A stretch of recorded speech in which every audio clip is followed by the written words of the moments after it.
কেউ একজন ধরো পাথর কালেক্ট করলো, বুঝছো, লাইক অনেকগুলো পাথর। এখন সে পাথরের ভ্যালু তেমন জানে না যে কোন পাথরটার ভ্যালু কেমন। সো ওখান দিয়ে লাইক এমন একটা পাথর আছে, লাইক ওই পাথরটার দাম ধরো কয়েক লাখ টাকা আছে, এমন অনেক পাথর আছে যে অনেক লাখ লাখ টাকা দাম।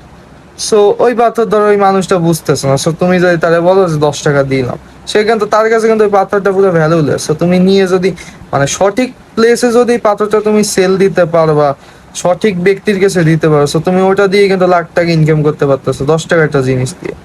সো জুয়া টুয়া বাদ দিয়ে লাইক বিজনেস টিজনেস করো, বুঝছো, কারণ এই জুয়া টুয়া এগুলো কিন্তু হারাম, অ্যান্ড এই টাকা কিন্তু লাইক বুঝোই ভাই যে কোনো ভাবে দেখবা চলে গেছে, থাকবে না, আরো বেশি যাবে। সো আর তুমি শান্তিও পাবা না, সুখও পাবা না। সো বিজনেস করেন, মৌলিক যে জিনিসগুলো লাইক নিত্য প্রয়োজনীয় যেসব জিনিস ওইসবে আবার বেশি প্রফিট করা যাবে না, লাইক ইউনিক যেসব জিনিস এইসবে প্রফিট করতে হবে বা শৌখিন টাইপস, বুঝছো।